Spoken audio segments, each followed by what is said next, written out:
So we come to number 7, punching with angry gaze. Again, heard it called the charging fist, whatever. Again, the 18 form qigong sequence called the charging the fist, and this one it's called punching with angry gaze. Again, they're all very similar, etc. But again, here we go. So we're going to go in not the traditional way. Again, we're going down the yogic, Pilates and hypnotic path of the breath. Okay, now with this one, we're zipping up pelvic floor, scooping out your abdominals, taking the navels towards the spine. Okay, lovely. Now, with that, as you do that right now, you're going to breathe in through the nose and exhale through pursed lips for as long as you like. Just let it go. Okay, as you exhale through pursed lips, as if you're sort of blowing out a candle through pursed lips, and as you do that, you'll feel that breath coming into them lower lobes of lungs. If you want to be safe in the knowledge that's happening, then just get the 2 middle fingers touching underneath the breastbone, the xiphoid process where it dips there, the palms on lower lobes of lungs, shoulders down, and as you zip up pelvic floor and scoop out your abdominals right now, breathing through the nose, I'm overemphasizing this for you, and exhaling through pursed lips. Now again, as you can see, this is happening. Come, breathing through the nose, exhaling through pursed lips. This is actually happening.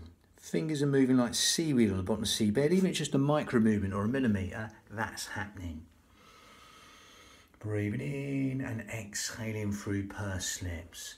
Lovely. Now as you do that, safe in the knowledge that's helping you breathe into them lower lobes of lungs. You can take the hands away, safe in the knowledge that's happening, because as you zip up pelvic floor and scoop out your abdominals, there's nowhere else for the breath to go apart from into them lower lobes of lungs. So that will be happening as you breathe in 3D style, organ deep, cell deep, even bone marrow deep, into these lower lobes of lungs, 3D style, into these fish gills wide and full, as though someone's opening an umbrella inside your rib cage and letting go, or someone's just pushing out from inside your ribs and letting go. Just adding width to the lungs and length to the out breath. That lovely, free, expansive breath. Just coming organ deep, cell deep, even bone marrow deep, into them lower lobes of lungs, the intercostals, the ribs, anywhere but the stomach. Okay, it's what we call lateral thoracic breathing. It helps us use the pelvic floor and the core set in the most efficient manner, helping us breathe anywhere but the belly button, helping us breathe into these lower lobes of lungs, intercostals, the ribs, anywhere but the stomach. Lovely.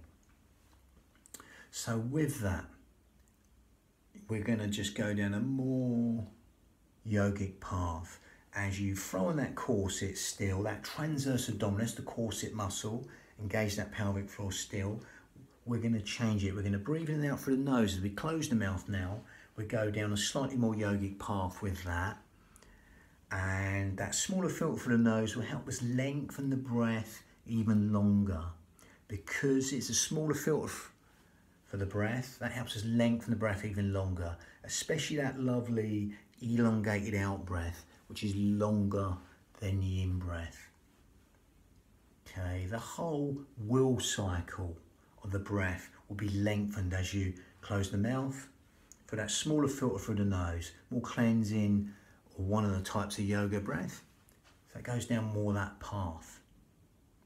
Lovely. Now you will naturally feel the out breath want to fall longer than the in breath. So just simply allow that to happen without even trying, or try not to try. Allow that to happen. And as you allow that to happen, you will naturally feel yourself want to come consciously to that out breath as you still zip up pelvic floor, scoop out your abdominals, breathing in and out through the nose. As you come consciously to that out breath, consciously take your mind to that out breath and elongate that out breath. Quadruple it, double it, triple it in a hypnotic manner there. We elongate that out breath within your limits without force anything. And as you elongate the out breath longer than the in breath, rather than the breath breathe you, you breathe the breath, that out breath. you'll feel all the parasympathetic nervous system responses and benefits from that. Because as you elongate the out breath right now, as you're zipping up pelvic floor, scooping out your abdominals, in and out through the nose, that will encourage the parasympathetic nervous system to be benefited. Sleep, digestion, rest, and relaxation will be benefited by elongating the out breath longer than the in breath. The in breath's conscious thought, the out breath is subconscious thought. So by extending the out breath longer than the in breath, we're just encouraging all the things you don't think about: cellular communication, organ function, process elimination, assimilation, all that sort of health and renewals being benefited by simply allowing that simplicity to relax the mind and elongate the out breath. I think a lot of the yogic postures that will also help you melt into them postures as asanas, as with these motions. Lovely. Again, your count might be 7 in, 10 or 11 out. Not that we're counting. Again, everyone's will be different. Okay, just make the out breath longer than the in breath. Allow that simplicity to relax the mind. So again, we've got a few different mixtures in the breath there. Now you can stick with that breathing. If you want to make it slightly more yogically more advanced for the ujjayi breath, then great. If you can't get it, don't worry. Just carry on breathing like we are now. Otherwise, you want to take it on a little bit further. You grip at your esophagus, okay? And for ujjayi breath, you make this sound. So again, you breathe in through the nose.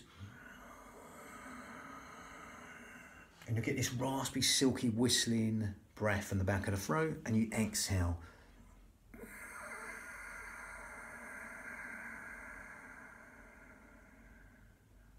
That lovely sighing, whistling, silky breath, ujjayi breath, victorious breath in Sanskrit. If you can't get that, don't worry.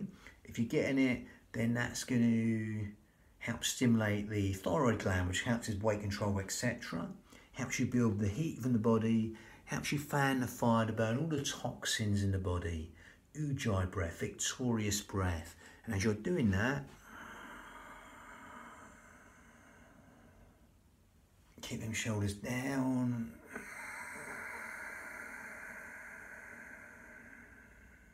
That sighing breath will help you focus even more. It's a natural focusing breath that we're overemphasizing from everyday life. Okay? And as you feel the sound of the breath, the feel of the breath, it weaves that tapestry of relaxation. Every single organ, cell, sinew of the body, an inch of tissue. Just feel them restful relaxation responses and endless streams of comfort. It's all the housekeeping properties of the body. It's all the things you don't think about being benefited in a massive way. Lovely. But again, ujjayi breath or not, optional. We're going to link this in vinyasa, breath synchronized motion. Lovely. So we're on number 7. So punching with an angry gaze, this one's called, or the charging fist. Nice simple motion. It's basically a punch like a karate kata stance. So again, there's a few adaptations. Zip up pelvic floor, scoop out your abdominals. I'm going to start with the upper body. Again, feet hip width apart. And all you're doing is exhaling out. The base of the cranium is nice and still. It's just the levers moving. Remember, you've got the hands supinated with the shoulders down. And then they're going to pronate. They're going to come out. At the end, you're going to get that complete turn here. Into here, these two knuckles in here. Breathing in, coming back. But we're going to elongate the out breath on this part. Exhaling out there. Again, if you finish before the breath finishes, if you can match it, great. Then just carry on with the exhale with that stillness, and then breathing, come back a little bit sharper. That's a nice, simple motion. Again, it's meant to be simple. If you want to go deeper, as with all these qigong or qigong, whatever you want to call it, sequences or body systems, you only go as deep as you like. Remember, it's your union of your mind and body. So if you want to go in deep, spread the legs, come down deeper. I would go no deeper than knees and arm and toes, especially if you've got any knee problems. I'm sticking to the Iyengar yoga principles of alignment and modification. But again, don't get too caught up. Some people will allow the knees to go past the toes, but we're just sticking to complete safety. So same deal again, exhaling down. We go back and get the legs in a minute. Breathing in, coming back. Lengthen up for the crowns. If you've got a puppet string, a hook, a brace on your head, putting your head up towards the ceiling. Imagine it's a puppet string, putting your head up towards the ceiling. Exhaling down. Breathing in, coming back up. I'll go no lower than knees in line with toes. It can be a centimetre, a millimetre, or an inch. Or you can just stay down there, you know, or stay up here. See what suits you. Again, I don't like them being completely set. You know what I mean? They can be slightly adapted to your body. Movement's your movement, your union of your mind and body. It's going to come back again from here. Feet like Charlie Chaplin, they're facing the front. Again, you can have a sort of horse riding stance slightly out like that. See what suits you in a slight V. Do not completely out like that. Again, exhaling down, nice and long on that breath. Breathing in, coming back. Shoulders down, exhaling down.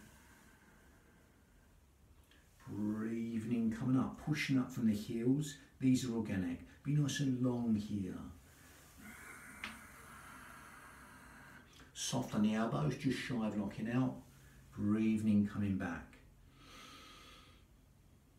Again, it's up.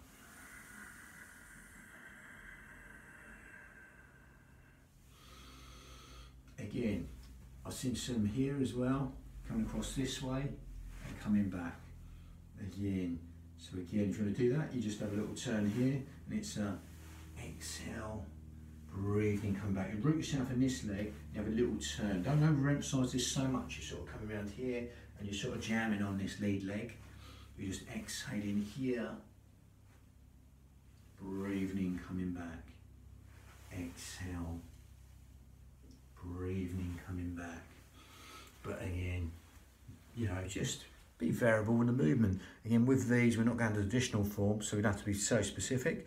So again, just play with the movement, see what suits you. If it feels good to you, if you've got any real bad ailments, or whatever, just be really safe with it.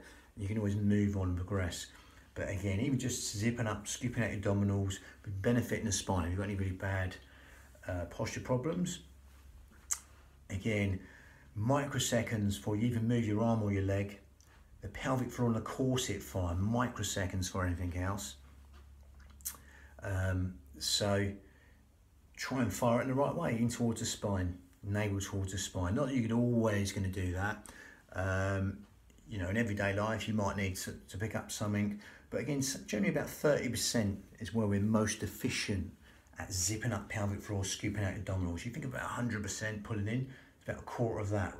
You know, you won't really sort of all the time gathering in. But again, I digress there. But 30% is where you're most efficient at stabilising the spine. Obviously, that'll vary. If you're going to really pick up something heavy, gather in, zip up, scoop out your abdominals, throw on that corset properly. And that's the idea of all these body systems. Take them into everyday life. It could be walking, gardening, driving, whatever it is. Take it into everyday life. That awareness. Lovely. So you got the next one. The last one, shake the back of the 8 blockades coming up. Again in his 35 form, bang.